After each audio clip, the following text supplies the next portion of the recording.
Entonces vamos a ver primero la libertad personal.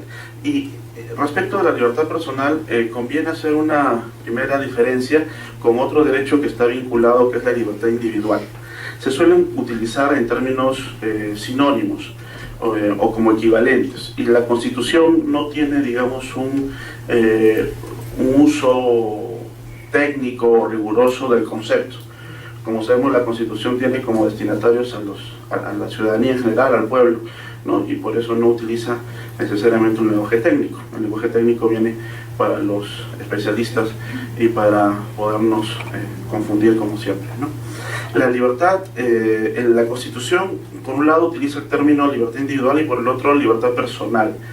Para cierto sector son equivalentes, para otro sector establece una diferencia que es importante anotar. Siguiente, por favor.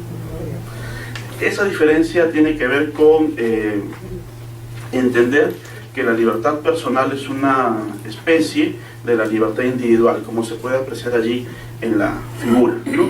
La libertad individual sería una suerte de derecho general, ¿no? Amplio, básico, y la libertad personal sería un ejercicio más situado, definido por una libertad de desplazamiento o libertad física, que es justamente lo que se protege con el habeas corpus, ¿no? Entonces tenemos que la libertad personal es una de las manifestaciones de la libertad individual. ¿Y la libertad individual cómo se entiende? ¿No? La libertad individual se entiende básicamente como una libertad general de actuación. Vamos a ver allí, ustedes lo pueden apreciar, que sobre libertad individual y libertad personal está este derecho previsto, ¿no? En distintos ordenamientos, tanto supranacionales como nacionales. Pueden ver que está desde la Declaración Universal de Derechos Humanos, la Declaración Americana de Derechos y Deberes del Hombre, el Pacto Internacional de Derechos Civiles y Políticos, la Convención Americana sobre Derechos Humanos. Entonces ahí hay un sustento no solo constitucional, sino también supraconstitucional de protección a este derecho fundamental. La libertad personal está prevista, ¿no?, en la Constitución, en el artículo 2, inciso 24, y la Constitución utiliza el término libertad individual en el artículo 200, inciso 1, cuando habla del habeas corpus. Eso es justamente lo que les comentaba hacía unos instantes, ¿no? La Constitución no utiliza un esquema riguroso, ¿no?, respecto a este derecho. Por un lado, en el capítulo sobre los derechos fundamentales establece la libertad personal, pero cuando desarrolla el habeas corpus, ¿no?, hace mención a la libertad individual. Entonces ahí pueden comenzar a ocurrir algunas dificultades, ¿no? Una primera solución sería entender que libertad personal y libertad individual son básicamente lo mismo, están previstas ambas en la Constitución. Pero la precisión viene ya por el lado de la jurisprudencia o de la teoría, y el Código Procesal Constitucional, que establece que más bien el derecho protegido por el habeas corpus es el de la libertad personal. La libertad individual, entonces, ¿qué sería? La libertad individual sería una suerte de derecho macro, ¿no? Derecho general. Podría definirse como una suerte de autodeterminación sin interferencia. Hacer lo que considero conveniente hacer, siempre que no esté prohibido o que por una ley imperativa, ¿no? Entonces, la libertad individual en algunos otros escenarios se denomina libre desarrollo de la persona, autonomía privada, libertad general de acción o libertad general de actuación. Es un derecho general, ¿no?, que tiene también un desarrollo importante en la jurisprudencia del Tribunal Constitucional, pero que es, como ustedes pueden apreciar, el derecho sobre el cual se construyen los demás derechos, ¿no? Las libertades de expresión, de información, la libertad de asociación, la libertad de reunión, la libertad de conciencia, la libertad religiosa, la libertad personal o de locomoción, son ejercicios de esta libertad individual o libertad general de actuación, de decidir qué es lo que quiero hacer siempre que ello no esté prohibido. Y bueno, y si lo hago, en principio, ¿no?, se merecería algún tipo de sanción prevista. Es en ese caso importante, por ejemplo, recordar que la jurisprudencia del Tribunal Constitucional tiene también algún pronunciamiento sobre la libertad individual, básicamente en ejercicios como su vinculación con el ejercicio de otros derechos. Me explico. No hace mucho, ¿no?, salió una regulación que prohibía el consumo de tabaco en centros abiertos al público, ¿no?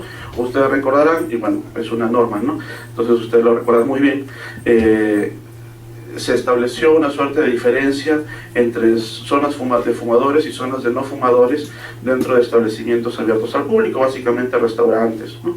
Después la norma se modificó y se estableció que ya no existían zonas de fumadores, sino que todas debían estar libres del consumo de tabaco. Un grupo de personas, ¿no?, de una asociación pro tabaco, ¿no?, en ejercicio de su derecho a la libertad de suicidarse, ¿no?, demandaron, ¿no?, una acción de inconstitucionalidad, o interponieron una demanda de inconstitucionalidad contra la ley, y el caso llegó a conocimiento, como corresponde, del Tribunal Constitucional. Y allí la discusión que se planteó era entre el derecho a la salud, que era lo que buscaba garantizar la norma general, y justamente el derecho invocado por la parte demandante era este derecho a la libertad general de actuación o a la libertad individual, ¿no?, este derecho que yo tendría vinculado a este caso de fumar en un establecimiento abierto al público, si es que así lo estimo, ¿no? El tribunal falló a favor de la ley, señaló que si bien existe una restricción, ¿no?, de la libertad individual, en este caso es una restricción que está plenamente validada o garantizada porque se busca proteger el derecho a la salud, ¿no? Entonces, como podemos ver allí, se presenta dentro de este escenario, ¿no?, este ejercicio de la libertad general de actuación o libertad individual, en ese caso vinculado, por ejemplo, con el deseo de fumar o no fumar en establecimientos públicos. Otro ejemplo que se ha presentado sobre libertad general de actuación tiene que ver, por ejemplo, con ciertas sanciones que son dadas en organismos castrenses por determinados comportamientos que se puedan considerar contrarios a la moral y a las buenas costumbres, ¿no? Entonces ha habido situaciones en las cuales, ¿no?, cadetes, por ejemplo, ¿no?, que quedaban embarazadas, eran expulsadas de los institutos castrenses porque consideraban que había una infracción a la normativa reglamentaria que lo prohibía. En otros escenarios, una persona fue sancionada porque se descubrió que se había casado con un transexual, ¿no? Entonces esto fue de conocimiento también a través de procesos de amparo del Tribunal Constitucional, y allí se apeló, ¿no?, a este derecho general para evaluar si es que existía o no existía una lesión. Entonces, como se puede apreciar, la libertad individual vendría a ser una suerte de derecho macro o derecho general, ¿no?, vinculado con el principio de libertad, ¿no?, hacer lo que yo considere conveniente, siempre que esto que considero conveniente no esté, digamos, lesionado, prohibido, limitado por alguna norma imperativa. Entonces, la libertad individual se construye como un valor superior. Recordemos que la Constitución peruana, como cualquier otra norma fundamental, no solamente contiene, pues, regulaciones de conducta, sino también busca derechos o valores por proteger y promover, ¿no? Entonces se construye sobre la base de la promoción de determinados valores que tienen como norte la dignidad de la persona. Es un valor superior y es un principio constitucional, en tanto principio es utilizado, ¿no?, para resolver problemas que puedan tener relevancia constitucional y donde se necesite, ¿no?, tener mención a este concepto. La libertad individual, como todo derecho fundamental, tiene dos partes, ¿no? Los derechos fundamentales tienen una dimensión que se denomina dimensión subjetiva, que es el ejercicio propio, ¿no?, particular que hace cada persona en tanto titular del derecho, y tienen también una dimensión objetiva, es decir, los derechos fundamentales no solamente son importantes porque ejercen o favorecen facultades de hacer o no hacer a las personas, sino porque todo nuestro ordenamiento se basa o debería basarse a la luz de los derechos fundamentales, ¿no? Así, por ejemplo, los derechos fundamentales son una suerte de límite al poder reglamentario o al ejercicio normativo, a una determinada decisión jurisdiccional, ¿no? Yo no solamente tengo un derecho fundamental y lo ejerzo de manera individual, sino que además los derechos fundamentales en conjunto son una manera de interpretar todo el ordenamiento. Entonces, desde el punto de vista de la dimensión subjetiva del ejercicio individual de este derecho, la libertad individual tiene que ver con, ¿no?, como les comentaba, con la libertad general de actuación, que también se llama libre desarrollo de la persona, autonomía privada, autodeterminación sin interferencia. Por el lado objetivo, ¿no?, esta dimensión de la libertad individual tiene que ver con aquella orientación del comportamiento estatal y del contenido del derecho positivo, ¿no?, como una suerte de mandato de no interferencia. Entonces, el Estado, ¿no?, a través de sus distintos organismos constitucionales, autónomos o reparticiones estatales, tendría que desarrollar sus distintas ejercicio de competencias, sean legislativas, normativas, ejecutivas, regulatorias, etcétera, teniendo en cuenta este valor que sería un mandato de no interferencia. Yo debo de establecer márgenes, ¿no?, de libertad a los seres humanos, porque si no terminamos pareciéndonos a aquellos estados de los cuales hemos querido salir, ¿no?, estados absolutistas, estados donde el margen de libertad es muy precario. Siguiente. Desde un punto de vista teórico, filosófico, y acá me valgo del filósofo muy interesante Isaiah Berlin, ¿no?, la libertad puede ser entendida también de dos puntos de vista, ¿no? Por un lado tiene una dimensión negativa y una dimensión positiva. La libertad negativa en términos de Berlin es aquella libertad de interferencia, ¿no?, en asuntos personales. Es decir, la libertad negativa impide, ¿no?, impediría que el Estado intervenga inválidamente en el desarrollo de mi persona. Por otro lado, la libertad positiva tendría que ver con una libertad para, ¿no?, una libertad para poner en práctica algún bien mayor respecto de la historia, dice Berlin, ¿no? Entonces aquí hay un contenido negativo y un contenido positivo de la libertad individual.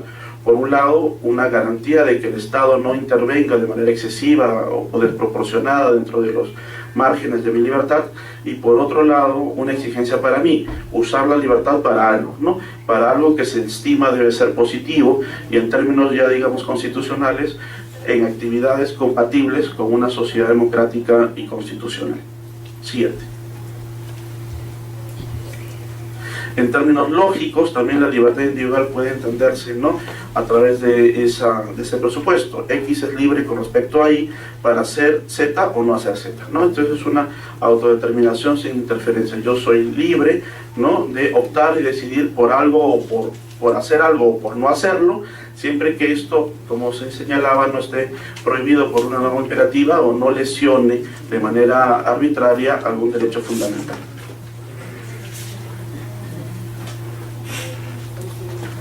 Es lo que se comentaba allí, ¿no? Si X es una acción y no está prohibida por una norma jurídica formal y materialmente constitucional, entonces estará permitida la realización de X, ¿no? Yo puedo hacer todo lo que considere conveniente, salvo que esté prohibido por una norma imperativa, una norma expresa, o lesione en términos materiales la Constitución, ¿no? En eso consiste la libertad individual. En términos de la Corte Interamericana de Derechos Humanos, en un caso también bastante célebre, el caso Chaparro Álvarez y otros contra Ecuador, del año 2007, se define, ¿no?, en esos mismos alcances la libertad individual, la capacidad de hacer o no hacer todo lo que esté lícitamente permitido, ¿no? Este es un ejercicio del principio de libertad. Puedo hacer todo lo que yo quiera, ¿no?, diferente del esquema estatal, sometido al principio de legalidad. El Estado solo puede hacer aquello que se le está permitido. Nuestro esquema es, en este caso, diferente. Constituye el derecho de toda persona de organizar, con arreglo a la ley, su vida individual y social conforme a sus propias opciones y convicciones. Entonces tenemos, por un lado, libertad personal, libertad de conciencia, libertad de religión, libertad de información, de expresión, de difusión del pensamiento a través de cualquier medio. Son ejercicios de este derecho macro que que se conoce como libertad individual. La libertad personal es una especie o un capítulo, una dimensión de la libertad individual. La libertad personal, que es la que es objeto del habeas corpus, tiene que ver con una libertad de desplazamiento o una libertad territorial o de tránsito, de locomoción, ¿no? Es una dimensión física de la libertad individual y busca garantizar la libertad de locomoción o de desplazamiento. Básicamente en eso consiste la libertad personal.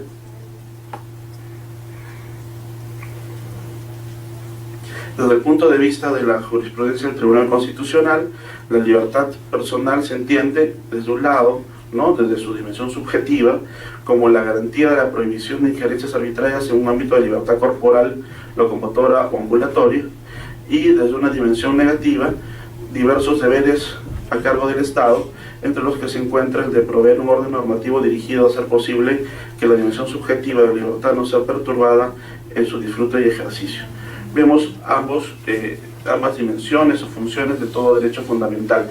Por un lado, el ejercicio individual, ¿no?, del titular, en este caso, la libertad que yo tengo de desplazarme, de transitar, ¿no?, de que yo no sea intervenido en mi corporalidad sin una razón válida o legítima, por un lado, y por el otro, la libertad personal es una suerte de límite, ¿no?, a la actuación del Estado. El Estado no podría, ¿no?, establecer un conjunto de actividades o acciones que vayan en contra de la idea de la libertad personal. La Constitución utiliza también el concepto de seguridad personal, ¿no? Si ustedes revisan el artículo 2, inciso 24, ahí se utiliza que toda persona tiene derecho a la libertad y seguridad personales, ¿no? La seguridad personal es un matiz que tiene básicamente que ver con la dimensión objetiva de la libertad personal.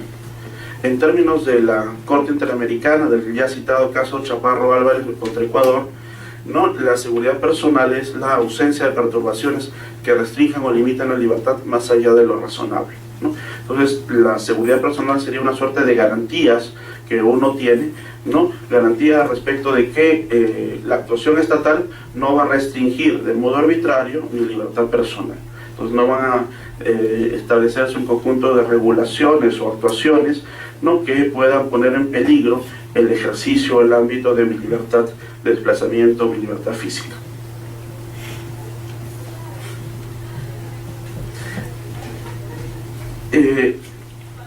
Vista la libertad personal, como se ha señalado, vamos a prestarle un poco de atención a aquellas manifestaciones que tienen que ver con la restricción de este concepto de la libertad personal. Existen básicamente dos, ¿no? Una es la detención, que en términos generales sería una suerte de privación del derecho, y en otros la retención, que sería una suerte de restricción. Esto dentro de un debate un poco más grande sobre si los derechos fundamentales tienen límites o no tienen límites en su ejercicio, ¿no? Todos los derechos están sujetos a límites, existen derechos que son absolutos, ahí hay bastante discusión, ¿no? Para algunos autores los derechos fundamentales se encuentran todos limitados o restringidos. En tanto que yo vivo en sociedad, eso significa que yo tengo que ceder, restringir un conjunto de derechos para poder favorecer más bien el ejercicio de otros derechos. Como dice el maestro Carlos Fernández Cesarego, el derecho justamente surge cuando Caín mata a Abel, ¿no? Si Caín no hubiera matado a Abel, no hubiera sido necesario el derecho. En sociedad es difícil, ¿no?, que exista una convivencia pacífica no regulada, y por lo tanto es necesario establecer ciertas restricciones o limitaciones. Pero esa es una postura. Existen otras posturas que señalan que si bien la gran mayoría de derechos tienen límites, existirían algunos derechos que no tienen límites, que deben ser absolutos. Algunos derechos, por ejemplo, vinculados con determinadas concepciones religiosas, el derecho a la vida, ¿no? El derecho a la vida sería un derecho absoluto, por lo tanto no cabría ningún tipo de manifestación restrictiva, llámese aborto o pena de muerte, ¿no? dentro de alguna determinada concepción religiosa, básicamente, ¿no? Este derecho sería absoluto. Algunos otros señalan, por ejemplo, como derechos absolutos, el derecho a no ser sometido a torturas, ¿no? El derecho a no ser torturado es un derecho absoluto, porque en ningún caso es posible la tortura, ¿no? ¿Es posible válidamente torturar a una persona? No habría ningún supuesto válido para que yo torture a nadie. Entonces el derecho a no ser sometido a torturas sería absoluto. Y otros dicen también que otro derecho absoluto sería la libertad de conciencia. Yo puedo pensar lo que quiera, ¿no? Y ahí no tengo límites. Los límites van a venir cuando yo decido exteriorizar eso que pienso, pero ya no será libertad de conciencia, será libertad de expresión. Y la libertad de expresión está sujeta a límites, ¿no? Yo puedo, en ejercicio de mi libertad de expresión, atentar contra la buena reputación o el honor de las personas, o la intimidad. Pero en mi fuero interno puedo pensar lo que yo estime conveniente y ahí no existe ningún tipo de restricción o limitación. Entonces ahí se discute mucho, ¿no? Si es que existen derechos absolutos o no existen derechos absolutos. En principio, mayoritariamente, se sostiene que los derechos tienen limitaciones.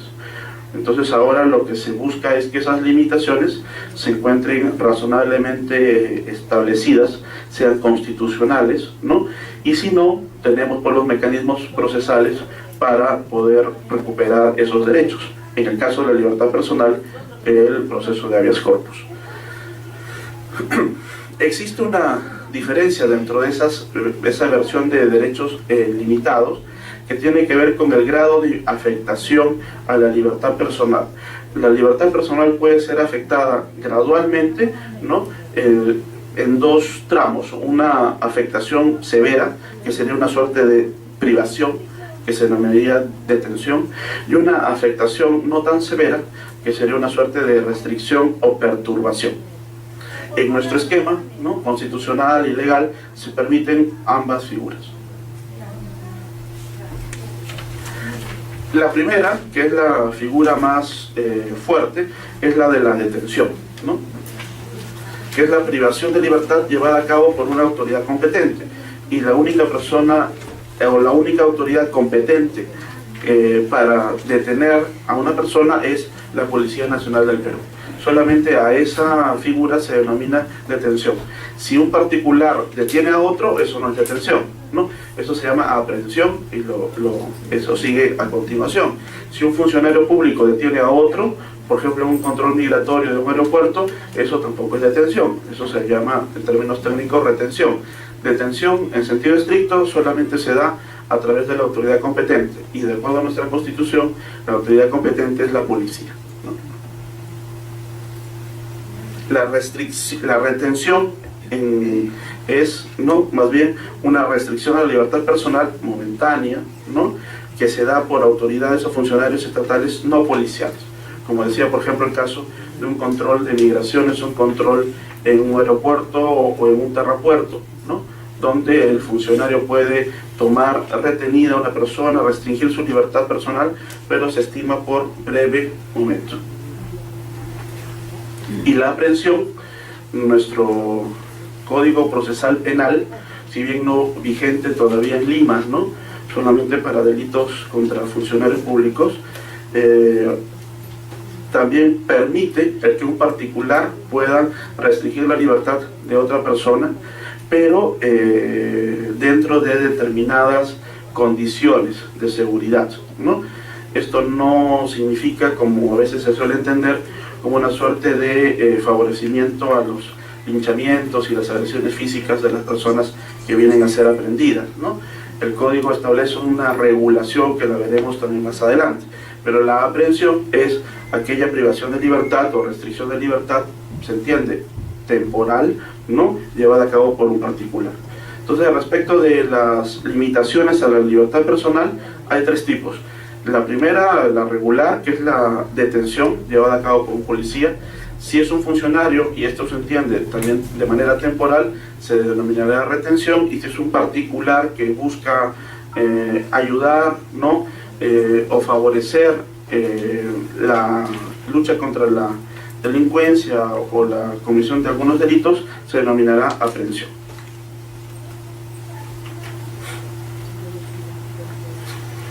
Existe también respecto de la detención una diferencia que es importante, ¿no? Y es la de la distinción entre la detención arbitraria y la detención ilegal. La detención ilegal es aquella, obviamente, que se da al margen de la ley. La ley establece cuáles son los supuestos para restringir la libertad personal.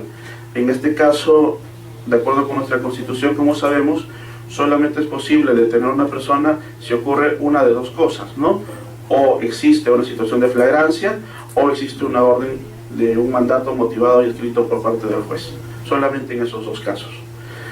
Si a mí se me detiene sin orden judicial o sin situación de flagrancia, mi detención es ilegal, ¿no? Porque es contraria a lo que la Constitución ha establecido como únicos límites permitidos a la libertad personal. La detención arbitraria es una detención ilegal, pero no toda detención ilegal es arbitraria. Y esta es una distinción que ha sido trabajada por algunos autores como el profesor Faúndez o el profesor Eguiguren, ¿no?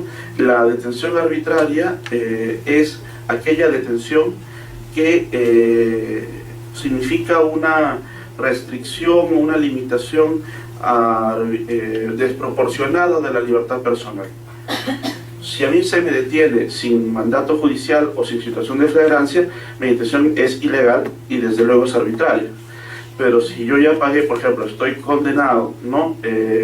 A determinada pena restrictiva de libertad, se pasó ya la condena y sigo en el establecimiento penitenciario, entonces mi detención, mi privación de libertad, si bien fue legal, porque fue producto de un mandato judicial, en estos momentos es arbitraria, porque yo ya debería estar libre. Lo que ocurre es que por dificultades dentro del sistema, tanto penitenciario como judicial, existen demoras en la comunicación del cumplimiento de las condenas. Si yo he sido detenido en una situación de flagrancia, vinculado, por ejemplo, con narcotráfico o terrorismo, existen 15 días, ¿no?, de detención, previstos por la Constitución. Pero si se pasan esos 15 días, entonces ya mi detención termina siendo arbitraria, ¿no? Entonces existe esa diferencia.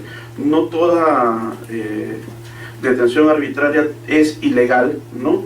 O mejor dicho, no toda privación inconstitucional de la libertad personal es ilegal. Existen supuestos en los cuales yo he sido válidamente detenido, pero por alguna situación del transcurso del tiempo o cambios de circunstancias, esta detención legal termina siendo abusiva de mi derecho y por lo tanto es inconstitucional, ¿no? Entonces, por eso se prefiere, más que utilizar el concepto de detención ilegal, se prefiere utilizar el de detención arbitraria, porque es más englobante, ¿no? Porque abarca más supuestos.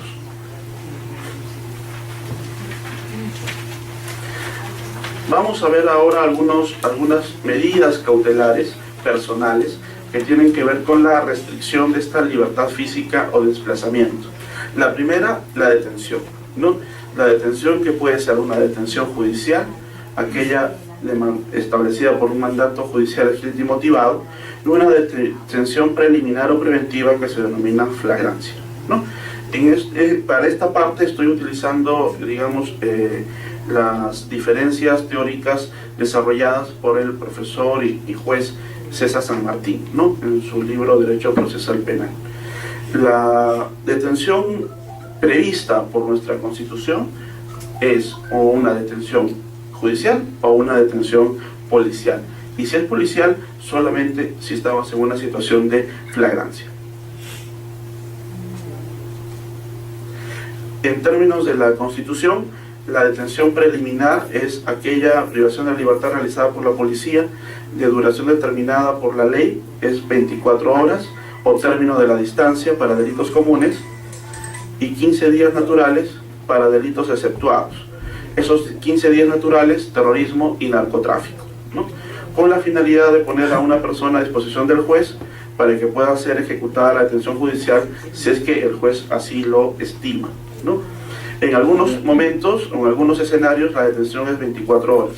En otros se utiliza el concepto de término de la distancia.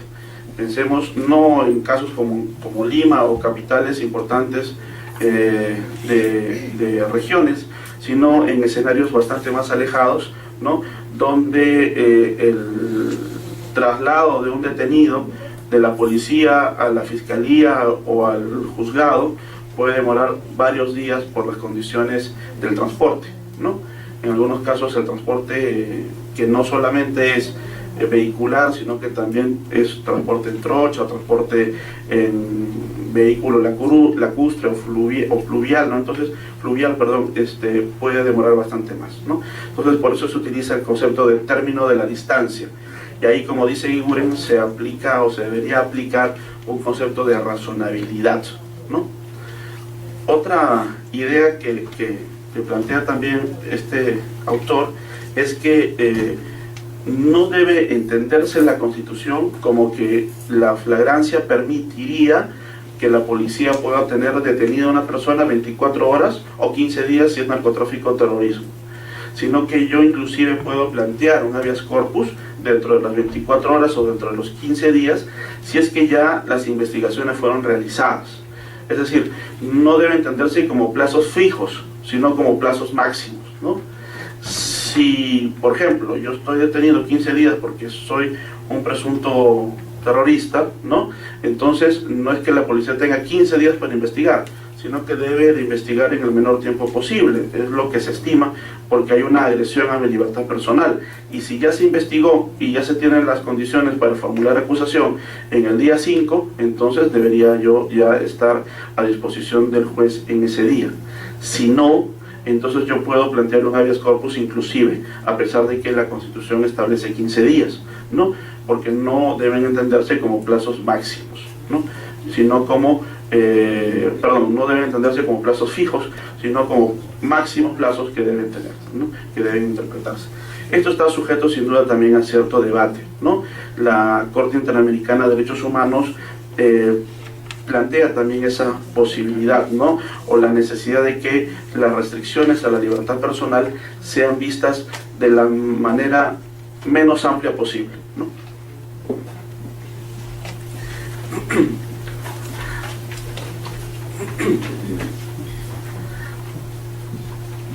Antes de ese, no sé si podríamos regresar una diapositiva, una anterior, que es la de la detención judicial. Quería solamente hacer un pequeño comentario allí, ¿no?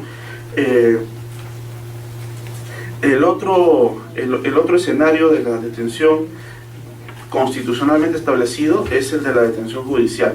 Y aquí lo que se exige, como la Constitución señala, es un mandato judicial escrito y motivado, ¿no? Esto es también importante porque la Constitución exige no solamente que la restricción de la libertad sea dada a través de un documento por escrito, o sea que exista cierta formalidad, sino que ese documento por escrito se encuentre motivado, ¿no? Es decir, que existan razones que justifiquen esa restricción o privación de la libertad. ¿Y eso por qué? Porque existe cierta tendencia, que la veremos el viernes, ¿no?, a evaluar la motivación que hace el juez cuando ordena la detención o cuando establece un tipo de responsabilidad penal. Y ese es un gran problema, creo yo, porque abre una puerta a una discusión que ya se hizo en un escenario penal. Me explico. Es casi, digamos, ya está interiorizado en nuestro ejercicio y en la manera de entender las instituciones o el derecho constitucional, que el Tribunal Constitucional es el que tiene la última palabra, ¿no? Ese ya es un dato de la realidad, ¿no? Ya no es algo que ya no se discute. Puede haber algún tipo de polémica teórica sobre la necesidad de los límites del Tribunal Constitucional, ¿no? Acá también se conoce, ¿no?, que ha habido algunos proyectos de ley para establecerle límites al Tribunal Constitucional, y que estos serían, si es que se dan como leyes, seguramente sería materia de procesos de inconstitucionalidad, y ahí el Tribunal Constitucional pues es un poco juez y parte, ¿no? Entonces ya sabríamos cómo serían fallados estos temas, ¿no?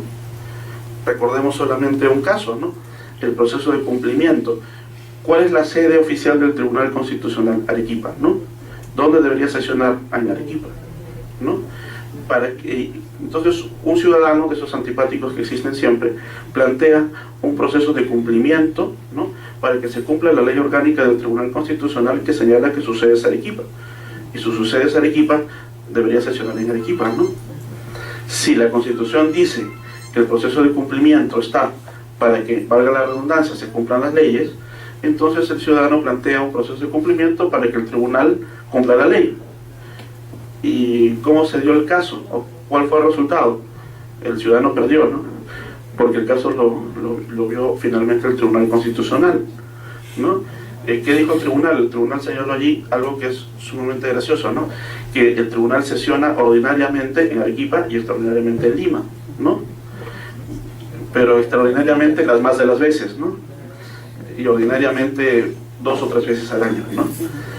Pero en fin, entonces es un dato de la realidad que el tribunal es el que tiene peso, ¿no? Político o político jurídico importante, y que ahora las decisiones terminan, todas las discusiones terminan en el Tribunal Constitucional y todo puede cuestionarse, ¿no?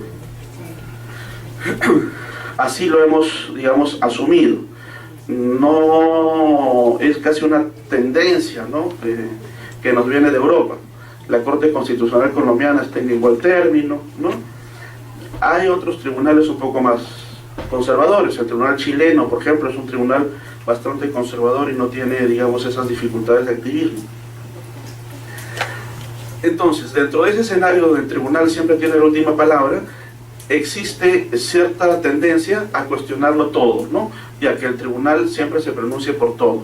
Entonces, cuando nosotros exigimos un mandato motivado por parte del juez, yo, juez constitucional, puedo cuestionar la motivación del juez penal, cosa que se ha hecho, ¿no? Entonces, eso es también complicado o peligroso, porque abre la posibilidad a que las decisiones penales terminen sin mucho sentido, ¿no?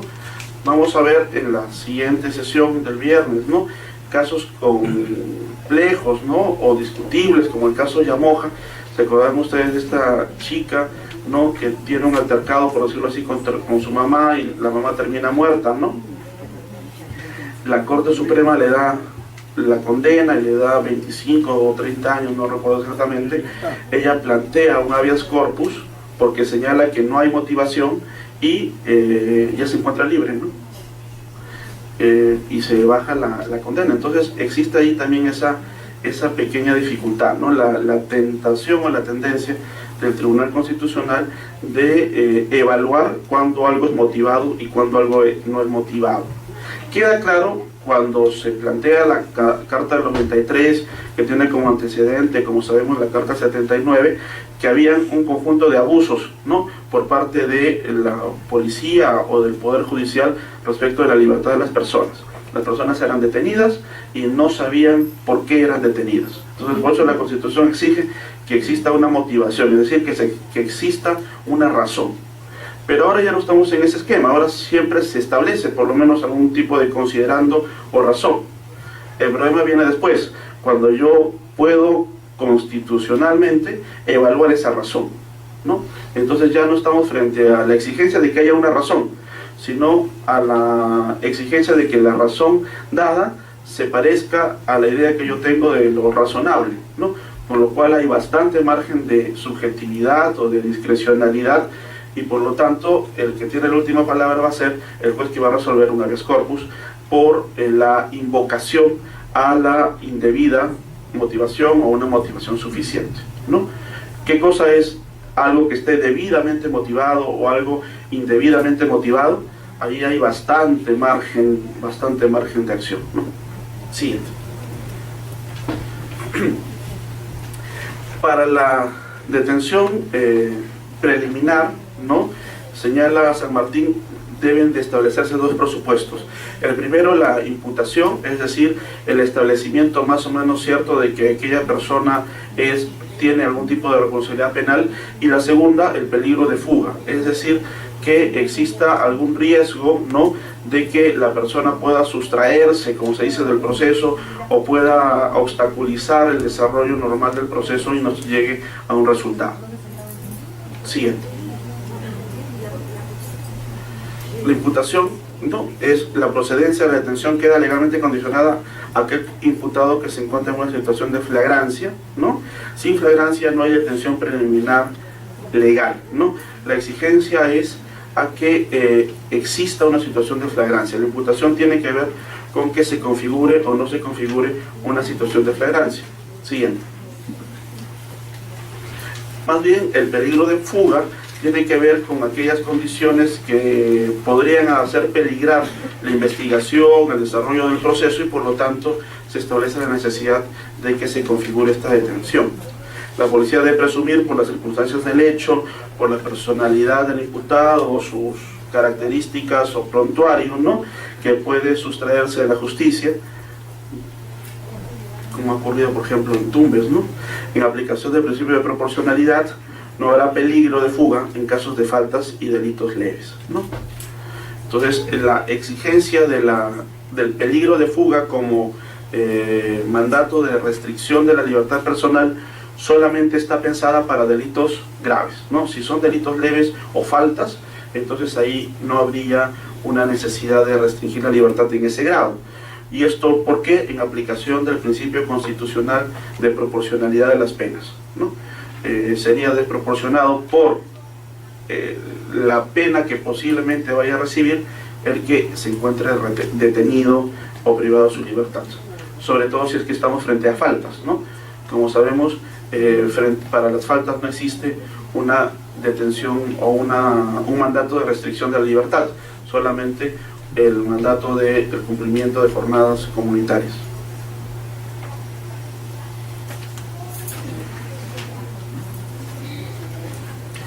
La flagrancia, ¿no?, en términos etimológicos, tiene que ver con arder o resplandecer. A eso alude la flagrancia, es decir, encontrar, en términos más coloquiales, a alguien con las manos en la masa, ¿no?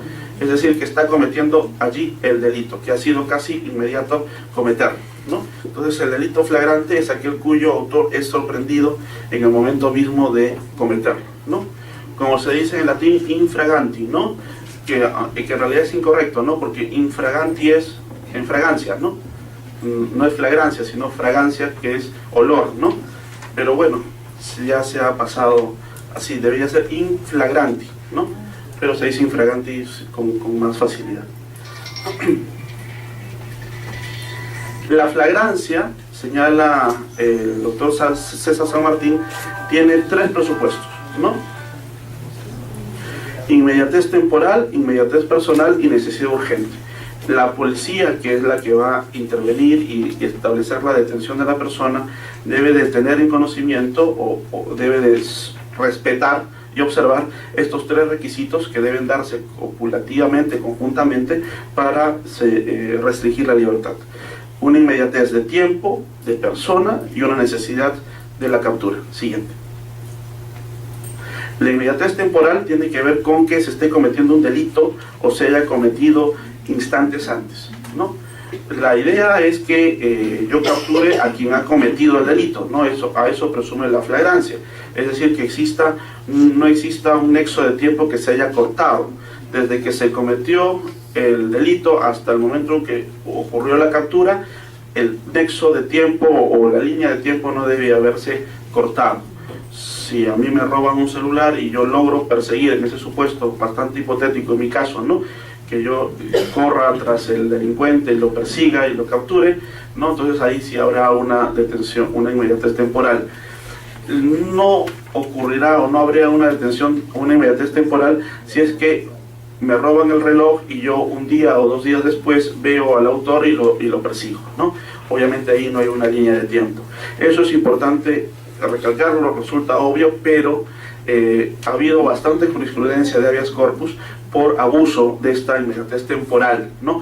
Por eso se utiliza este concepto de cuasi flagrancia, que es utilizado no tanto por el Poder Judicial, sino por el Ministerio Público o por la Fiscalía, ¿no? La cuasi flagrancia, que da una suerte de plazo de 24 horas, ¿no? Hasta 24 horas para poder hablar de una situación de flagrancia delictiva y la persona pueda ser detenida sin mandato judicial, ¿no? Por otro lado, se exige que una inmediatez de tipo personal o de tipo subjetiva, ¿no? Entonces aquí lo que se busca es que el delincuente se encuentre allí en ese momento, dice San Martín, en situación tal con relación al objeto o a los instrumentos del delito, que ello ofrezca prueba de su participación en el hecho, ¿no? Que la persona que yo he detenido sea la que haya cometido esa presunta infracción o ese presunto delito, ¿no? Entonces debe haber una inmediatez personal también. Y esto, digamos, son dos requisitos válidos, ¿no?, para poder restringir de esa manera, sin que medie una decisión judicial, la restricción de la libertad personal de los individuos o de los ciudadanos que se ven involucrados en esas situaciones. Por un lado, inmediatez temporal y por el otro, inmediatez personal. Siguiente. Ahí no son las 24 horas, ¿no? Las 24 horas es una práctica fiscal, ¿no? Pero digamos, si pasan 2 días y la persona tiene los instrumentos del delito, ya no habría flagrancia. Ya no habría flagrancia. O sea, la flagrancia es significa que no debe haber, que el nexo de tiempo y de persona no debe de romperse. No, pero lo que voy es en el segundo presupuesto, es decir, digamos que se lleva mi caja fuerte. Sí. Al tercer día yo lo encuentro con mi caja fuerte en su casa. Ya no hay flagrancia. Ya no hay flagrancia. No. A pesar que tienen los aspectos del delito. Sí, porque se ha roto la línea de tiempo, ¿no? La línea de tiempo para el Ministerio Público es 24 horas. En 24 horas habría esta situación de cuasi flagrancia o casi flagrancia. Pero si han pasado ya 2 días o 3 días, ya yo lo que voy a necesitar es una orden de juez, ¿no? ¿Por qué? Porque se estima que si no, podría cometerse situaciones de abuso, ¿no? Claro, suena un poco injusto, pero tenemos una situación de como estamos de inseguridad ciudadana, pero será o debería ser el juez el que autorice esa detención. Siguiente. Y finalmente San Martín señala como tercer requisito para la flagrancia la necesidad urgente, es decir, el convencimiento por parte de la autoridad policial, casi de manera inmediata, ¿no?, de que es necesaria la captura de esta persona. Y esto, ¿por qué?, ¿no?, en términos teóricos, porque por las circunstancias del caso, la policía se ve impedida de intervenir inmediatamente con el doble fin de poner término a la situación existente, impidiendo en todo lo posible la propagación del mal que la infracción penal acarrea y de conseguir la detención del autor de los hechos. Es decir, por un lado, cuando interviene la policía en una situación de flagrancia, es para revertir la situación delictiva que ahí ha ocurrido, ¿no? Si la policía interviene cuando yo estoy siendo víctima de un asalto, entonces la primera finalidad es que yo pueda recuperar mi integridad y mi patrimonio. Y en segundo lugar, lo que se busca es que quien me ha agredido merezca la sanción correspondiente, ¿no? Entonces ahí la actuación de la policía es doble, ¿no? Por un lado, reparar, ¿no?, las posibles agresiones en la mayor medida posible que yo he sufrido, ¿no?, la víctima, y por el otro, ¿no?, establecer la necesidad o establecer que el posible agresor o los posibles agresores puedan ser responsables y sujetos a un proceso para que pueda establecerse su responsabilidad penal, ¿no? Entonces existen esos dos supuestos dentro de este requisito de necesidad urgente, ¿no? La detención judicial es el otro escenario, ¿no?, y ya hemos comentado brevemente al inicio, ¿no? Es una medida cautelar personal jurisdiccional dada por la instancia competente, que es el juez, ¿no?, que consiste en la privación de la libertad mediante su ingreso a un centro penitenciario por un tiempo máximo establecido por ley, ¿no?, impuesta durante la sustanciación de un proceso, es decir, en el desarrollo de un determinado proceso penal, y que tiene por función asegurar la efectividad de la ejecución y la presencia de dicho imputado durante el proceso, ¿no? Que aquí se dan básicamente las dos finalidades de toda medida cautelar, ¿no? Por un lado, garantizar que la sentencia sea efectiva, es decir, si la sentencia va a ser presuntamente condenatoria, yo necesito garantizar que el condenado pueda cumplir la pena, ¿no? Si está en libertad, es posible que pueda evadirse de la justicia, como suele ocurrir.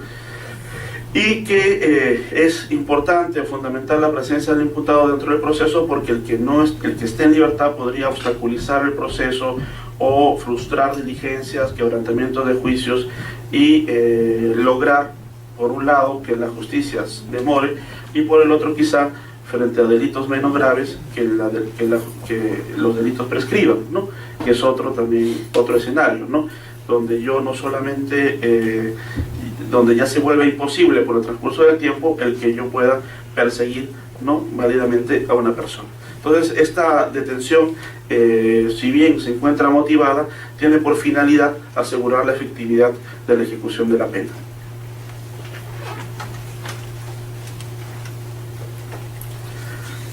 Siguiendo siempre aquí a San Martín, ¿no? Los fines de la detención judicial son, por un lado, mantener la presencia del imputado durante el proceso para fines probatorios, ¿no? Y por el otro, asegurar la presencia para el momento en que se dicte la sentencia firme y se proceda después a su cambio de condición, ¿no? Ya pasa de una detención a una situación de condena, ¿no?, de una restricción ya establecida por un determinado momento. La detención judicial tiene un conjunto de requisitos que también deben ser observados por el juez, ¿no? Excepcionalidad, jurisdiccionalidad, variabilidad, temporalidad y proporcionalidad. Es decir, son un conjunto de consideraciones que debe tener todo juez al momento de evaluar la decisión de restringir o no la libertad personal del imputado. Siguiente, si es que creo que no sé si he desarrollado cada uno en diapositiva o lo tengo todo en... A ver la siguiente, por favor. No. Entonces, volvemos. ¿Por qué es la detención judicial excepcional? Porque obviamente estamos hablando de una situación en la cual la persona es privada de su libertad y, por otro lado, ¿qué derecho o principio constitucional tenemos? La presunción de inocencia, ¿no?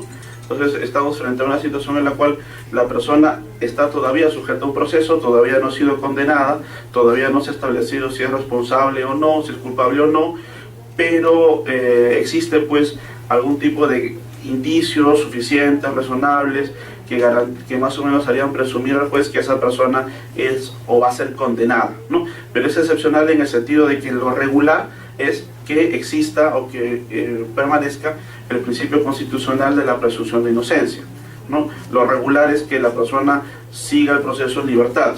Más bien lo excepcional es que se restrinja su libertad, ¿no?, en términos severos como el de una detención, y que estos deben ser vistos siempre con carácter de emergencia o de excepción.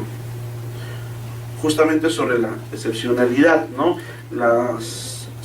Hace 2 semanas estuvo por Lima, o no sé si todavía está, creo que iba a estar una semana, el relator de la Comisión Interamericana de Derechos Humanos, el señor Cavallaro, ¿no? Y creo que también visitó el Congreso, visitó Palacio de Justicia también, y está haciendo una investigación sobre las detenciones preliminares, porque según se dice, los jueces abusan de esta medida, ¿no?, en Latinoamérica y quizá en el Perú con alguna incidencia, ¿no? Nosotros estamos haciendo algunos estudios por parte del Poder Judicial para también ver o evaluar cuál ha sido esta decisión, ¿no? En términos, digamos, gruesos, por ejemplo, se tiene cierta tendencia de los jueces de tránsito. Usted sabe que el Poder Judicial ha establecido algunos juzgados de tránsito para ver el tema de los accidentes, ¿no? Y hay cierta tendencia por parte de los jueces a establecer prisiones preventivas con bastante facilidad, ¿no? Entonces cualquier tema de tránsito pasa a ser ya quizá por demanda social, ¿no?, el que pasen unas temporadas más o menos largas dentro de la prisión preventiva. Y esto, claro, es una medida que responde a la demanda social, pero por otro lado puede generarnos, desde el punto de vista internacional, dificultades, ¿no? Recordemos que la Corte Interamericana tiene una postura bastante proclive a la protección de los derechos humanos de las personas, y esto hace que no vea necesariamente con buenos ojos algunas medidas un poco más restrictivas, y ahí hay todo un debate también, ¿no? Entonces la excepcionalidad lo que busca es que la medida deba ser impuesta si es que no hay de otra, ¿no? Que no es lo regular, no debe ser la regla general. Justamente más bien la tendencia judicial es que suele ser la regla general cuando el delito es grave, ¿no?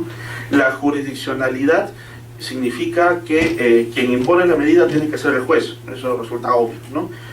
Tiene que ser la autoridad judicial de manera motivada. La variabilidad, como es una medida cautelar, ustedes saben, las medidas cautelares tienen como una de sus características el que no son firmes, ¿no? Están sujetas a las circunstancias, por lo tanto la medida cautelar, en este caso de detención, puede variar en cualquier momento si se ofrecen algunas circunstancias o cambian algunos elementos para la consideración del juez. En ese sentido es una medida variable. Temporal, en el sentido de que está sujeta al tiempo, y a un tiempo necesariamente breve, ¿no? Lo que se busca es que el imputado permanezca detenido el menor tiempo que sea posible para conseguir la finalidad del proceso. Si el proceso va en el sentido de que se habría ya establecido la no participación o no responsabilidad de la persona, entonces esta debería de recobrar su libertad de manera inmediata, ¿no? En ese sentido está el criterio de temporalidad. La detención preliminar debe de durar el menor tiempo que sea posible para eso. Finalmente, el principio de proporcionalidad, y este principio que es tan utilizado actualmente en el escenario constitucional, ¿no? El principio de proporcionalidad, que tiene que ver con la evaluación sobre los medios, ¿no? O sobre si existen algunas circunstancias o condiciones menos gravosas o menos lesivas para el derecho, ¿no? La labor del juez es muchas veces la de sopesar, ¿no? La de pesar. Es una técnica para resolver conflictos. Por un lado tengo un derecho A y por el otro lado tengo el otro derecho. Por un lado tengo el deber de cumplir con el ordenamiento y establecer la responsabilidad penal de la persona, y por el otro está la libertad personal. Entonces yo tengo que ponderar, evaluar, sopesar, ¿no? Y en qué medida yo puedo darle más peso, ¿no? O darle mayor valor a determinado platillo de la balanza, ¿no? Entonces la proporcionalidad tiene que ver justamente con esa opción, ¿no? Para garantizar también el que la actuación no sea arbitraria, ¿no? Recordemos que el principio de proporcionalidad o de razonabilidad lo que busca es que quien tiene autoridad no lo ejerza de manera abusiva o arbitraria. Entonces la imposición, en este caso de una detención preliminar, debe ser dada con respeto a la razonabilidad y a la interdicción de la arbitrariedad. Siguiente.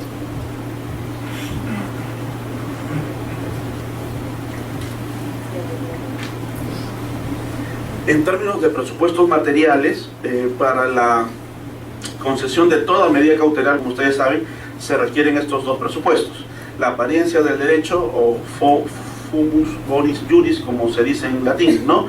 De que exista un humo razonable de apariencia del derecho, y el segundo, el peligro en la demora, ¿no? El periculum in mora, si lo decimos en latín. Yo prefiero el castellano, ¿no? Apariencia de derecho y peligro en la demora. Siguiente, por favor.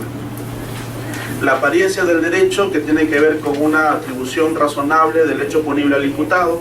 Entonces el juez, digamos, tiene alguna convicción por los hechos, ¿no? Por los hechos del caso, por las circunstancias, de que tiene convicción de que el imputado va a ser condenado, ¿no? Entonces existe una razonable imputación de los hechos a la persona que viene siendo procesada, y por lo tanto procede la medida cautelar de detención. Siguiente. Por otro lado, el juez no solamente tiene que ver esa razonable imputación, sino que tiene que evaluar si es que existe o no existe un peligro de fuga, ¿no?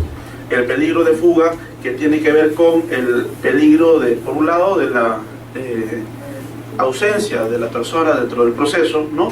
Que evada la justicia, huya, ¿no? Y por el otro, el que, si bien no huya, entorpezca, ¿no? Con algunas diligencias, entorpezca a través de su defensa el desarrollo normal del proceso, o la actividad probatoria, ¿no? Entonces es necesario que la persona se encuentre recluida o detenida para que se garantice la continuidad del proceso y para que se garantice también la eficacia de la actividad probatoria que tenga que desarrollarse o darse, ¿no?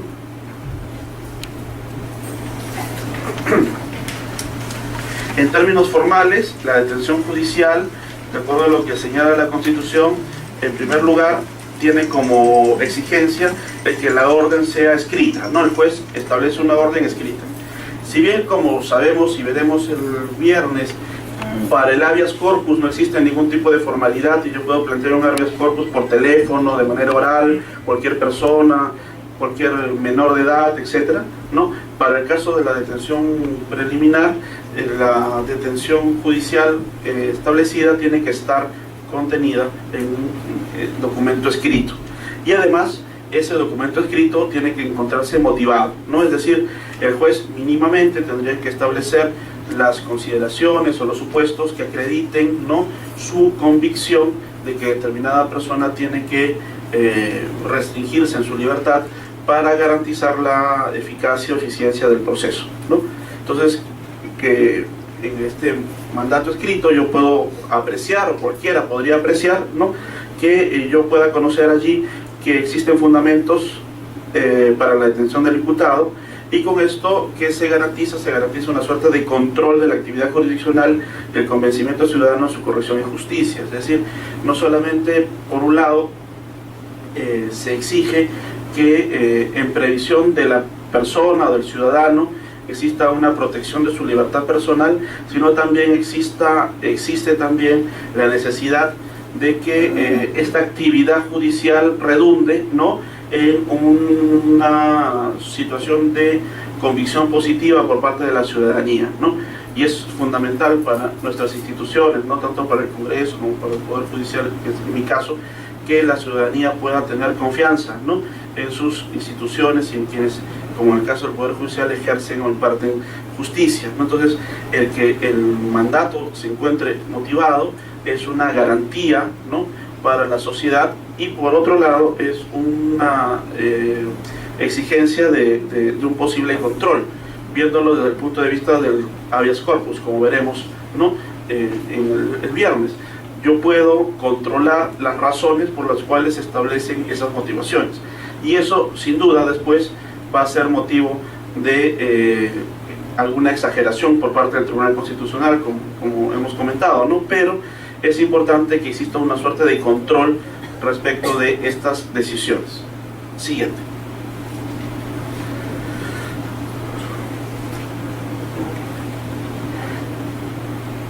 La libertad personal no solamente puede verse restringida o limitada por una orden judicial o por la policía en su situación de flagrancia, sino que existen otros supuestos, otras medidas cautelares que pueden darse, ¿no? La siguiente es, por ejemplo, una detención funcional operativa, es decir, es una restricción menor de la facultad ambulatoria o de la libertad de desplazamiento de la persona, destinada a cumplir exigencias inmediatas y elementales de la norma, ¿no?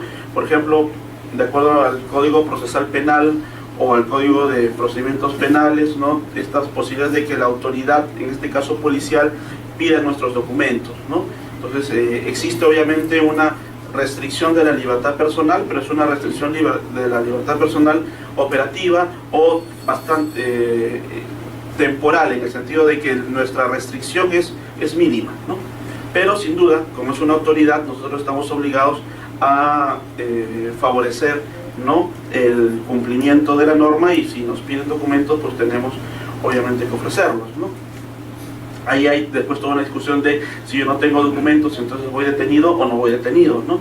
En situaciones en las cuales estábamos en casos como el terrorismo, obviamente no tener documentos era ya casi una suerte de antesala, ¿no?, a una temporada en la prisión. Ahora el no tener documentos se entiende como una infracción, ¿no?, pero no es un delito. Entonces, por lo tanto, si es infracción, no debe haber detención, ¿no? Sin embargo, la autoridad sí puede perturbar, restringir mi libertad personal, pero se entiende por determinados momentos, ¿no?, por un tiempo bastante breve para poder ejercitar o hacer efectiva su labor. Ahí habría que... el Código Procesal Penal, ¿no?, permite este tipo de intervenciones por parte de la policía, ¿no? Es más, aquí el Congreso aprobó una ley de uso de la fuerza, ¿no?, que es bastante discutible, ¿no?, en términos constitucionales, pero aprobó una ley de uso de la fuerza por parte de las Fuerzas Armadas y por parte de la policía, y dentro de esa ley, ¿no?, se permitía justamente esos hechos o esas circunstancias que usted menciona, ¿no? La policía o la autoridad puede estimar que habría indicios, ¿no?, o una supuesta apariencia de que habría algún tipo de infracción, y por lo tanto interviene, y uno tiene que colaborar con la justicia. La responsabilidad va a ser siempre posterior. Si es una situación de abuso, entonces siempre está uno facultado a interponer una denuncia por abuso de autoridad, ¿no?, y esta sigue su curso. Pero no sería, digamos, aconsejable en términos prácticos el evadirse de estas acciones, porque de acuerdo a la ley de uso de la fuerza, la autoridad puede repeler, ¿no?, estas omisiones, negligencias o conductas empleando la fuerza, ¿no? Y entonces el riesgo sería bastante más severo para la integridad o la vida de la persona. Si se establece que en realidad no hay ninguna justificación para eso, yo estimaría que lo razonable sería una responsabilidad posterior por un tema de abuso de autoridad, ¿no?, sin duda allí, pero sí están habilitados para eso. Ahora, por otro lado, para el tema de las infracciones de tránsito, como sabemos también, existen pues no todos los policías están autorizados a establecer infracciones de tránsito, y no todos los policías están autorizados a hacer controles de tránsito, solo los de tránsito. Entonces es importante también conocer eso, ¿no? Si no es un policía de tránsito, entonces digamos la justificación que tendría para la intervención tendría que ser mucho más fuerte, ¿no? Si lo es, sí, porque su labor es la del control del tránsito. Si no lo es, y uno le dice, más bien, le hace saber eso, y los policías saben cuál es su margen de acción, lo más probable es que usted pase nada más, ¿no?, porque no hay ninguna justificación. La única manera válida de restringir la libertad de la persona, de acuerdo con la Constitución, es o el juez lo indica o la policía en una situación de flagrancia, ¿no? Salvo los supuestos de algunas autoridades, como decía en el caso de control migratorio en aeropuerto, o el caso de personas que lo hacen en apoyo a la justicia, ¿no?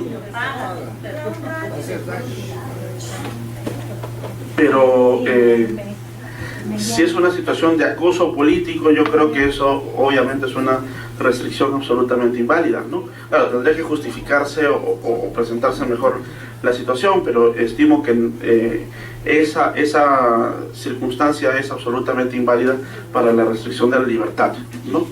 Y por lo tanto habría posibilidad de establecer mecanismos posteriores de control, ¿no?, un abuso de autoridad, pero evaluar, digamos, la naturaleza ahí del acoso político es un poco complicada, ¿no?, un poco complicado, pero digamos, en términos generales, en principio, es una restricción inválida.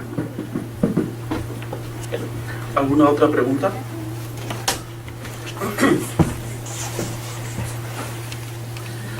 Esto es justamente lo que yo mencionaba. El Código Procesal Penal, en el artículo 205, establece, ¿no?, que la Policía Nacional, sin necesidad de orden del fiscal o del juez, podrá requerir la identificación de cualquier persona y realizar la comprobación pertinente en la vía pública o en el lugar donde se hubiera hecho el requerimiento, cuando considere que resulta ser necesario para prevenir un delito o obtener una información útil para la averiguación de un hecho punible, ¿no?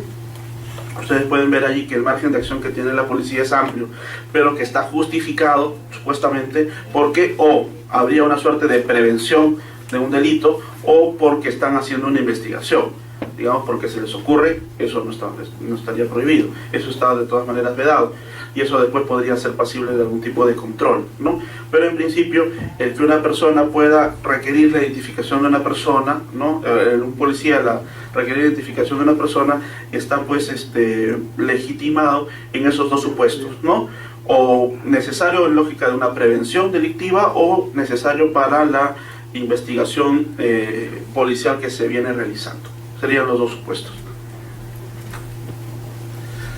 Dentro del mismo código, el inciso 4, ¿no? En caso de no sea posible la exhibición del documento de identidad, según la gravedad del investigado o del ámbito de la operación policial practicada, ustedes pueden ver aquí que el margen de acción es bastante más grande, inclusive, ¿no? El policía evaluará si es una situación de gravedad delictiva o no, no es lo mismo un hurto que un robo agravado en banda, ¿no? No es lo mismo una persona con un cuchillo que 5 con un,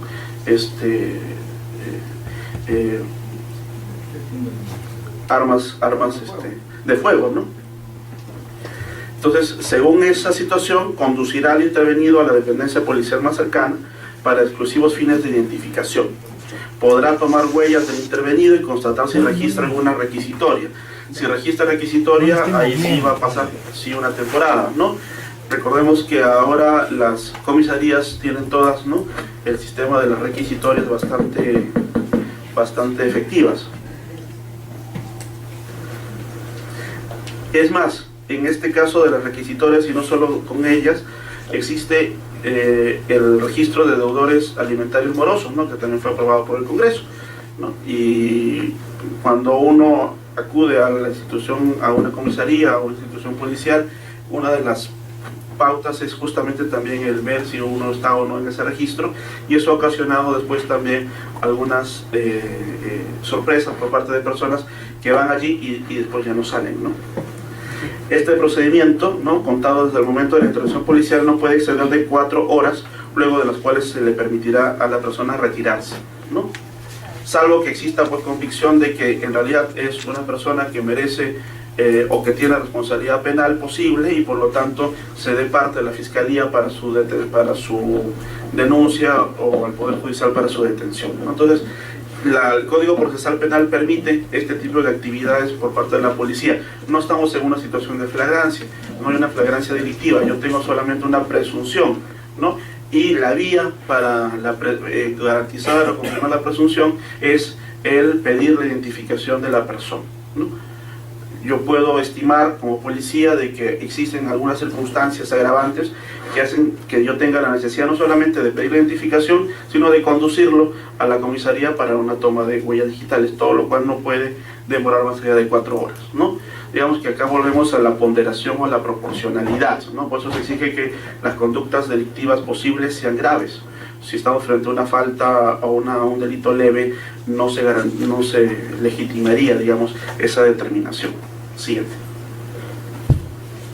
Existe otro tipo de detención funcional que se llama detención funcional preventiva, ¿no?, con el fin de evitar la producción de un resultado lesivo determinado para los intereses de la comunidad o impedir la ineficacia de una norma de derecho público no penal inmediatamente quebrada, dice la teoría, ¿no? Por ejemplo, internar el internamiento de un incapaz o de detención por razones sanitarias, ¿no? Que es un caso que se utiliza también en las clases de derecho constitucional, ¿no? Personas que están privadas de su discernimiento, que deambulan por las calles, que pueden ocasionar algunos disturbios, entonces válidamente se puede restringir su libertad y reconducirlo a un centro médico o al centro médico que corresponda, ¿no? Igual detención por razones sanitarias, ¿no? Recordemos aquí, por ejemplo, todo el tema de la prohibición de la prostitución, ¿no? Entonces son detenciones que no se dan por situación básicamente de flagrancia, sino por una razón de salud pública o sanidad, ¿no? Entonces existen allí también esas circunstancias. O en el caso de menores también, ¿no? Menores por las calles, entonces la autoridad está llamada a restringir su libertad, porque en tanto menores tienen que ser pues reconducidos, si se aparece que están en situación de abandono, reconducidos a las instancias estatales que correspondan. Detención procedimental administrativa para fines de extradición pasiva es otra de las fórmulas de restricción de la libertad, dice San Martín, ¿no?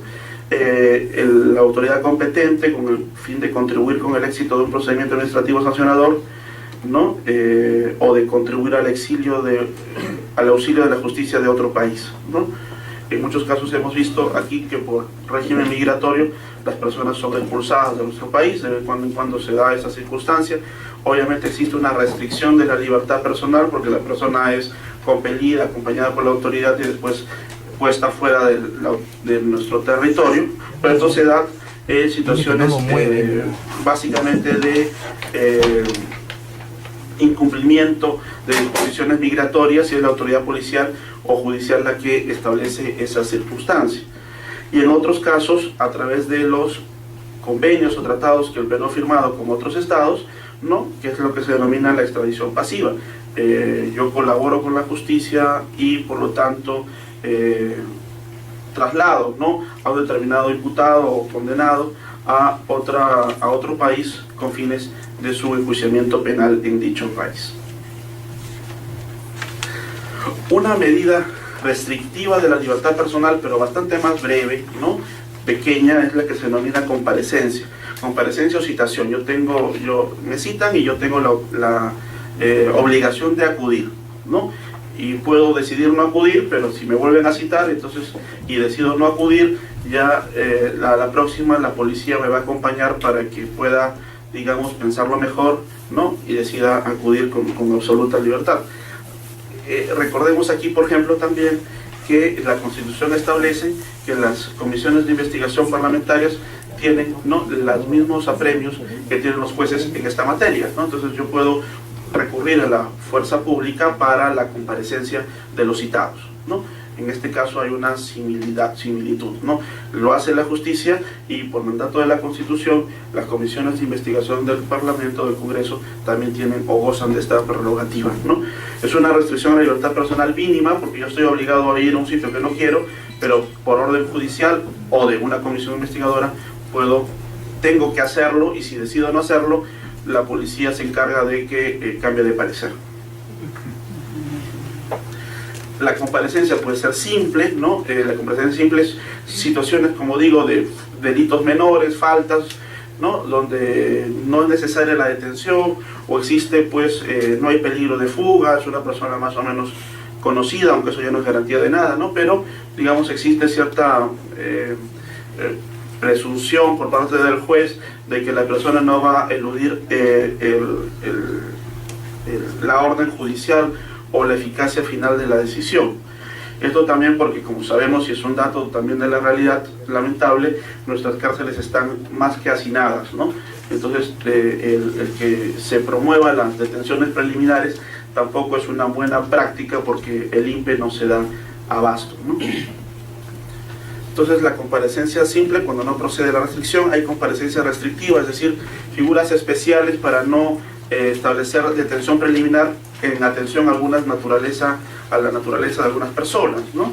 Entonces acá no hay una lesión a la igualdad, sino que en consideración a determinadas naturalezas se establece una opción distinta.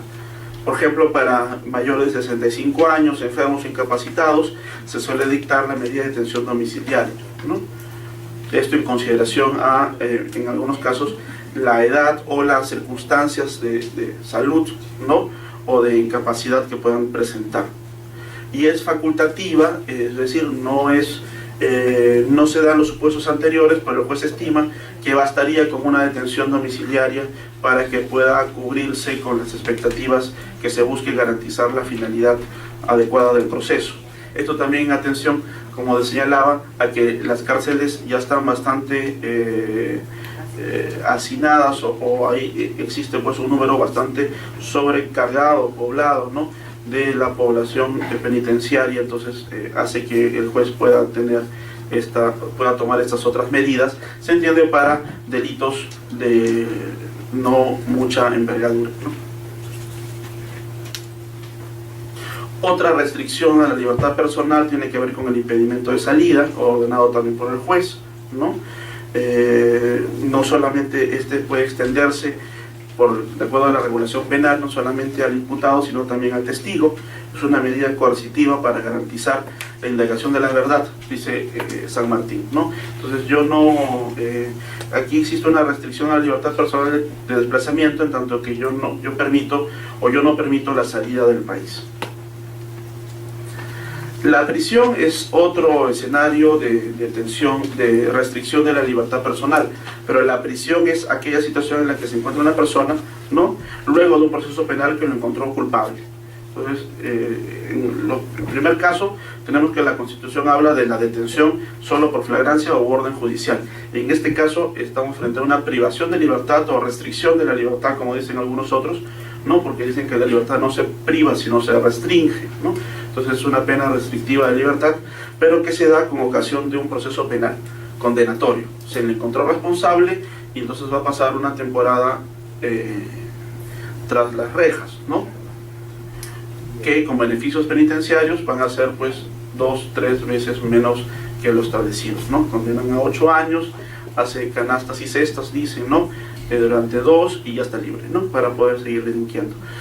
Por eso es que, por ejemplo, desde el lado del Poder Judicial se han establecido un conjunto de directivas para solicitar a los jueces sean sumamente rigurosos al momento de conceder beneficios penitenciarios, ¿no?, porque ese también es otro abuso. Siguiente. Otra medida de restricción de libertad es la que se denomina arresto, ¿no?, que es una medida de apremio para obligar a un sujeto a adoptar una determinada conducta. Por ejemplo, yo no quiero venir a la Comisión de Investigación del Congreso, entonces la policía se encarga de conducirme hasta allí, ¿no? Entonces es una medida de apremio que se denomina arresto. Se me priva de mi libertad o se restringe mi libertad, pero por una razón y por un plazo bastante breve, ¿no?, o como una medida sancionatoria, que acá no se da mucho, ¿no? Esto se ve más en las películas norteamericanas, ¿no? Un desacato ante un juez, el juez le falto yo al respeto y el juez me manda 2 días a la cárcel, ¿no?, a la prisión, como una medida de arresto. Es decir, es una restricción de la libertad que está vinculada a determinada figura de desacato, ¿no?, o de lesión de lesa majestad, como dicen también en otros escenarios, ¿no? Yo sanciono casi de manera automática estas decisiones, ¿no? Acá esto no se da mucho porque también podría haber el riesgo a algún tipo de abuso, ¿no? Pero no hace mucho, hace algunos años me parece, ¿no?, un par de años, se vio en la televisión con un juez norteamericano, de esos jueces que no creen en nadie, ¿no?, le estaba llamando la atención a una adolescente que había cometido una infracción vehicular. Como la adolescente se reía mucho, el juez se molestó, ¿no?, y cambió la pena, ¿no?, de una llamada de atención a una pena efectiva de restricción de la libertad. Entonces la mandó a la prisión, creo que por 2 semanas o 3 semanas. Como la chica no entendía y se seguía riendo, entonces subió nuevamente la pena a 2 años, ¿no? Entonces dijo, y ya la chica entendió que no le convenía reírse, ¿no?, y quedó la pena en 2 años. Eso que en nuestro esquema sería, digamos, absolutamente imposible, ¿no?, porque seguramente el abogado plantearía un habeas corpus y el juez sería denunciado ante la OMA o el Consejo Nacional de la Magistratura. El esquema en Estados Unidos funciona, ¿no?, y funciona más o menos bien. Y el nuestro, bueno, es el nuestro, ¿no? Otra figura del arresto es una que se estableció para el Código Procesal Constitucional, pero que no fue aprobada por el Congreso. Cuando los autores del Código, 6 profesores hicieron el anteproyecto de Código Procesal Constitucional, establecieron que una de las medidas efectivas para el cumplimiento de la sentencia puede ser el arresto, ¿no? Como ustedes saben, si un juez ordena algo en materia constitucional, esto se tiene que cumplir sí o sí, ¿no? Y si la autoridad o la persona no quieren cumplirlo, el juez puede, por ejemplo, imponer multas, ¿no?, o destituir al funcionario responsable. Si la autoridad no quiere cumplir con una sentencia, entonces el juez puede imponer la medida inclusive de destitución. Esto se vio, por ejemplo, en la última resolución, que fue un poco un escándalo entre el Tribunal Constitucional y el Consejo Nacional de la Magistratura. El Tribunal Constitucional, antes de su nulidad de oficio casi, ¿no?, señaló que debía imponerse la medida de la destitución del funcionario responsable. La idea es que, digamos, la persona cumpla con la sentencia. Entonces, una manera de que cumpla con la sentencia es señalando que si no la cumple puede perder su cargo, ¿no?, si es un cargo público. Los autores del anteproyecto del Código también utilizaban o plantearon la figura del arresto. Si la persona no quiere cumplir con la sentencia constitucional, entonces pasa un tiempo en la cárcel hasta que decida cumplirla, ¿no? Entonces, que es una figura del derecho inglés. Yo debo cumplir con la sentencia. Si yo no quiero cumplirla, entonces paso un tiempo sin libertad para pensarlo mejor y decidir si sigo sin libertad o si cumplo con la sentencia. Acá se estimó en el Congreso que esa era una medida un poco abusiva, ¿no? Y que en las manos de los jueces podría, o del Tribunal Constitucional, podría ser sumamente peligrosa y se excluyó, ¿no? Pero es una figura que existe por ejemplo en el caso del derecho inglés, en el derecho norteamericano también, ¿no? No está aquí. Entonces acá arresto básicamente o para establecer determinada conducta, venga usted a una citación a la fuerza o una medida sancionatoria por un tema de desacato. Siguiente. Finalmente, la aprehensión es aquella medida que de la restricción de la libertad que la hace el particular. Digamos, no es función de las personas detener a las otras, ¿no? Pero lo hace dentro de la lógica de colaborar con la justicia, ¿no? El Código Procesal Constitucional el Código Procesal Penal, perdón, establece esa posibilidad, ¿no? El artículo 106 autoriza a los particulares a practicar aprehensiones, detenciones, ¿no? En los supuestos de flagrancia y con la obligación de entregar inmediatamente al afectado a la autoridad policial más próxima. Se entiende que deben entregarlo en las mejores condiciones o garantizando su integridad, ¿no? Lo que sabemos más bien es que mientras lo entregan a la policía, un poco lo entregan a la turba, ¿no? Para que pueda ir la sociedad a hacer un poco de catarsis con él, ¿no? Y eso obviamente es inconstitucional también, pero bueno, ya excede a nuestras posibilidades, ¿no? El código lo que establece es que yo puedo detener a una persona, una particular puede detener a otro, que se denomina aprehensión si es que exista flagrancia, ¿no? Y que garantice mínimamente su integridad. En algunos casos, ¿no? Por ejemplo, se han construido una suerte de prisiones o cárceles temporales, ¿no? Entonces la persona es capturada e inmediatamente la ponen en esta pequeña cárcel, porque si no, no solo pierde su integridad, sino también posiblemente su vida, ¿no? Entonces, frente a una situación donde la inseguridad está bastante grande, ¿no? A este respecto, yo me acuerdo siempre que me contaba un amigo que había visto en Lima, en una de estas sitios enrejados, ¿no? Que decía prohibido robar bajo pena de se me dio la palabra, ¿cómo se llama cuando todos contra uno? Bajo pena de linchamiento, ¿no? Así estaba puesto. Entonces ya los posibles agresores sabían qué es lo que les iba a pasar si es que eran encontrados en flagrancia, ¿no? En tema de la aprehensión y no potestad, yo no tengo el derecho o la libertad de detener a una persona. Estoy autorizado, pero estoy autorizado en tanto colabore con la justicia. Es una autorización, no es una potestad y tampoco es una obligación, ¿no? El ciudadano no está obligado a detener a otro, porque obviamente puede también poner en riesgo su integridad. Esto hay que diferenciarlo de el deber que yo tengo de socorrer a personas que están en situación de peligro, ¿no? Que es una situación diferente. Ahí yo sí puedo tener algún tipo de responsabilidad penal por omisión, pero en este caso la aprehensión no es una obligación, sino una autorización. Puede ser efectuada por cualquier particular, incluso la víctima si está en condiciones de hacerlo, ¿no? Y el objetivo es que se reduzca a poner inmediatamente al aprehendido, ¿no?, a disposición de la autoridad policial competente en el menor tiempo posible y obviamente garantizando su integridad. En el caso de los serenazgos, por ejemplo, en el caso de los serenazgos, que no son policías y que por lo tanto no podrían detener en situación de flagrancia, pero a ellos se les aplica como particulares esta norma. Sí.